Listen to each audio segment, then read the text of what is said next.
Citation. Si je parle de tant de personnes que je n'ai pas connues, d'événements que je n'ai pas vus, qui ne me sont pas arrivés à moi-même, c'est que tout cela, je l'ai entendu dire et redire depuis le plus jeune âge. Cela fait partie de mes souvenirs, même si cela remonte à 100 ans et plus avant ma naissance. Et ce que j'ai vu, toute petite, j'en ai un souvenir vrai, une image qui n'a pas varié. Marcel Delpastre, dans Les chemins creux. Je crois que sans eux, je ne serais pas la personne que je suis aujourd'hui. Peut-être que sans eux, ma vie n'aurait pas été plus qu'une esquisse imprécise. Une promesse comme tant d'autres promesses qui ne dépassent pas ce stade, finalement.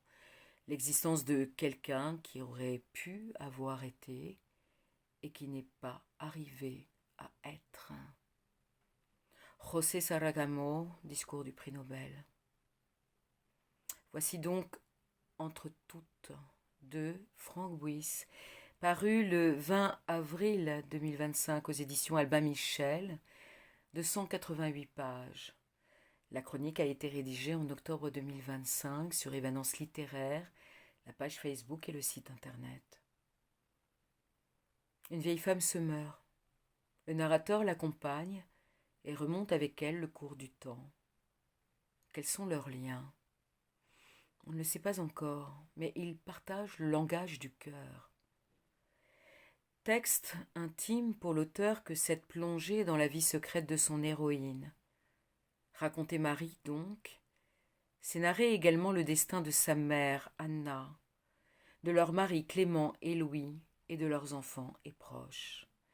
C'est s'attacher avec un immense respect et infiniment de délicatesse au quotidien des humbles, des invisibles, d'agriculteurs et éleveurs de 1912 jusqu'à l'orée du XXIe siècle.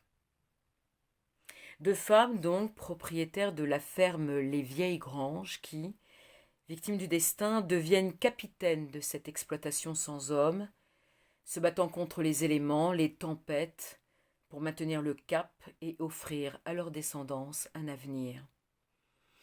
Des figures féminines intemporelles, qui se voient voler leur mari par une guerre ou par un accident, incapables de s'ouvrir à un possible nouvel amour, incandescentes de douleur, orgueilleuses, fières et d'un courage extraordinaire.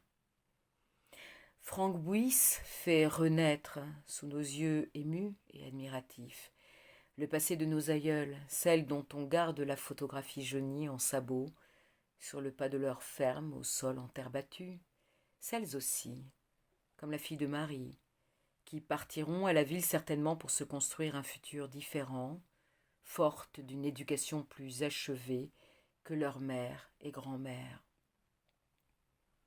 On assiste au désastre qui ruine une vie due au vent de l'histoire ou de la méchanceté des hommes, mais aussi à la transformation d'une société accentuée par la Seconde Guerre mondiale, les progrès scientifiques et technologiques, l'abandon des zones rurales par la jeunesse, la mécanisation de l'agriculture et de l'élevage, l'avènement du numérique, jusqu'à la situation que nous connaissons aujourd'hui. Des vies de labeur âpres, mais aussi de partage, de camaraderie, sous le sceau de l'authenticité et de la simplicité. Des existences où le mot amour est loin d'être galvaudé, peu prononcé peut-être, mais ressenti avec fougue et passion.